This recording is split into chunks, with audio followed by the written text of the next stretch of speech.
তো আজকের বিষয় হচ্ছে গর্ভধারণের পূর্বে পরিকল্পনা, চতুর্থ পরিকল্পনা। তো শারীরিক শ্রম। তো ভালো সন্তান নিতে হলে পরিকল্পনা করতেই হবে। তো আজকের বিষয় হচ্ছে সে শারীরিক শ্রম। তাহলে উভয় স্বামী এবং স্ত্রী ক্ষেত্রে শারীরিক শ্রম কিন্তু করতে হবে। আর দুজনের কিন্তু শারীরিক শ্রম কিন্তু আলাদা, পুরুষের জন্য আলাদা এবং স্ত্রীর জন্য আলাদা। স্বাভাবিক সেটা হবে, আর শাস্ত্রে সেটাই রয়েছে। তো স্ত্রীর জন্য যে শারীরিক যে শ্রম সেটা পুরুষের তুলনায় কিন্তু আলাদা হবে। তো ভালো সন্তান নিতে গেলে স্ত্রীকে যে পরিশ্রম সেটা কিন্তু করতে হবে। সে পরিশ্রমটা কি? পরিশ্রমটা হচ্ছে যে ভালো করে বুঝবেন, আমি কিন্তু একদম সিম্পল ভাষায় বোঝানোর চেষ্টা করছি যে সন্তান যখন এখানে গর্ভধারণ মানে পূর্বে বা আগে, মানে অ্যাকচুয়ালি হচ্ছে কি, যখন এই পেটের এই জরায়ুতে যখন যত আপনার নড়াচড়া করবে, মহিলা যত নড়াচড়া করবে, এই পেটটা যত নড়াচড়া করবে, ততটাই কিন্তু ভালো একজন সুস্থ সন্তান হওয়ার জন্য। যেমন ধরে নিন যে ওয়াশিং মেশিনে কাপড় না খেছে, হাত দিয়ে কাপড়টা খাঁচলে কি হবে, এই পেটের জায়গায় এই জরায়ু জায়গা কিন্তু ও কিন্তু হিলতে থাকবে। এবার ধরুন মিক্সচার মেশিনে মশলা না বেটে যে সিল পাটা হয়, সেখানে যদি মশলাটা যদি বাটা হয়, তাহলে আমার বডি তো হিলছে, তার সাথে সাথে আমার পেটেও কিন্তু একটা চাপ পড়ছে। তাহলে এই পেটের জায়গায় মহিলাদের যত চাপ পড়বে, ততটাই কিন্তু ভালো সন্তান হওয়ার জন্য। তারপরে ধরুন যে এই যে ঘর মুছছে, যখন ঘর মুছছে তখন দেখবেন যে পেটের এখানে কিন্তু একটা ভাঁজ পড়ে, নড়াচড়া করে, ভালো। আজ থেকে 20-25 বছর আগে যেমন আমি আমার বাড়িতেই দেখেছি যে চাক্কি ছিল, এরকম করে ডাল দিয়ে দিল, কলাইয়ের ডাল দিয়ে এভাবে করে কিন্তু ঘোরাচ্ছে। তো যখনই ঘোরায় তখন কিন্তু এই জরায়ুতে, এই পেটে কিন্তু একটা কি হয়, চাপ পড়ে, আর পেট কিন্তু নড়াচড়া বেশি করে। তো এই যে চাক্কি যে ঘোরানোটা, এটা মহিলাদের জন্য কিন্তু খুব ভালো। আপনারা একটা সময় ভেবে দেখুন, আজ মানুষের এত অসুখ বিসুখ, আর বাচ্চারা কিন্তু জন্ম নিয়ে পেট থেকে বেরানোর সাথে সাথে কিন্তু অসুস্থ, কারণ মা পরিশ্রম করেনি। তো এই যে কাজগুলো, যে গর্ভধারণ হয়ে গেছে তারপরেও কিন্তু কাজগুলো লাগাতার করতে হবে, এবং গর্ভধারণের পূর্বেও এই কাজগুলো কিন্তু করতে থাকতে হবে।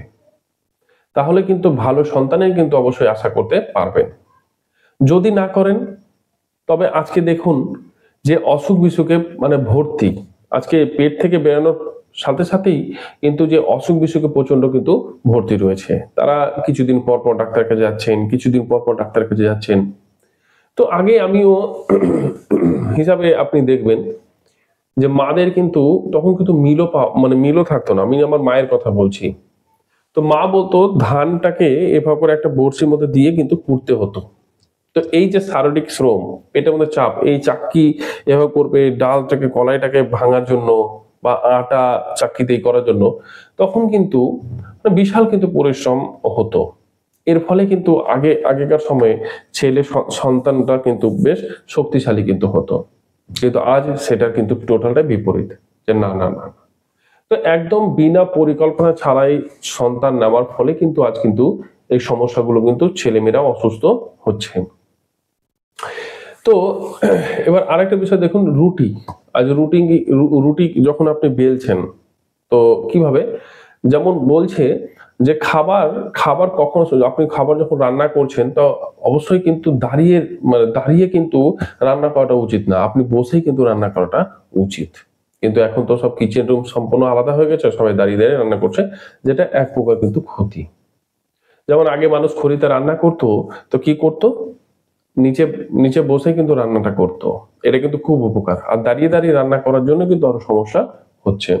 এবার আরেকটা উদাহরণ হচ্ছে, যেটা হচ্ছে রুটি যখন আপনি বেলছেন, তখন কিন্তু পেটের মধ্যে কিন্তু একটা চাপ পড়ে। তাহলে রুটি এখন তো ম্যাশিং এর মধ্যে শুনছি মানে চাপলেই বেশ রুটি গোল হয়ে যাচ্ছে, সেটা না।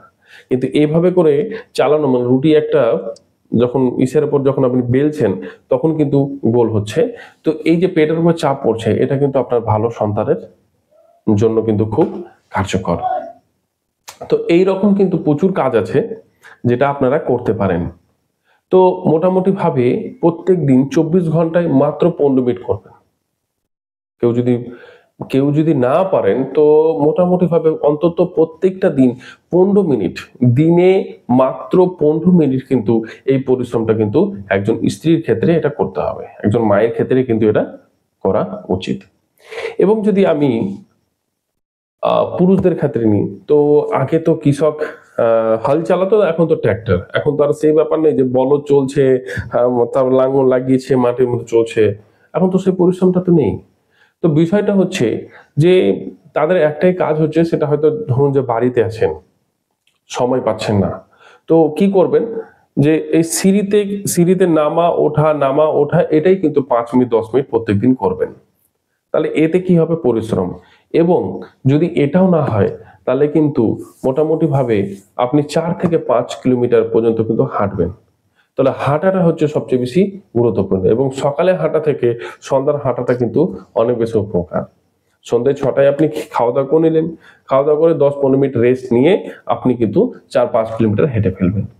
এতে আপনার খাবার কিন্তু ডাইজেস্ট সিস্টেম ঠিকঠাক ভাবে কাজও করলো, এবং আপনার শরীরের জন্য একটা পরিশ্রম হয়ে গেল। অন্তত পুরুষ মানুষ এটা তো করতেই পারবেন আপনারা। তো ভালো সন্তান নিতে গেলে এই পরিশ্রমগুলো কিন্তু আপনাদেরকে করতে হবে।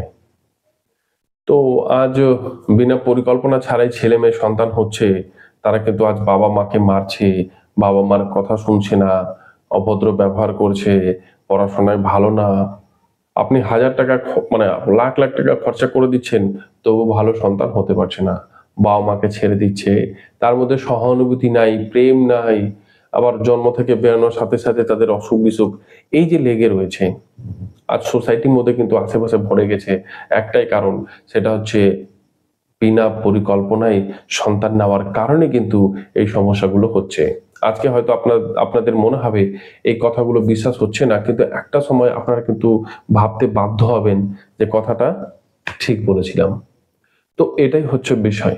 তো ভালো থাকুন, সুস্থ থাকুন, এবং অবশ্যই বাচ্চা নেওয়ার আগে আমার যে এই পরিকল্পনার যে বিষয়গুলো আসছে, এগুলো কিন্তু এই ভিডিওগুলো কিন্তু অবশ্যই দেখবেন। আগামী আমি বেশ এটার উপর আরো কিছু ভিডিও আছে, সেটা কিন্তু আমি অবশ্যই দিব। তো পাটে আমি দিব। তো ভালো থাকবেন, সুস্থ থাকবেন, আর সকলকে ভালো রাখবেন।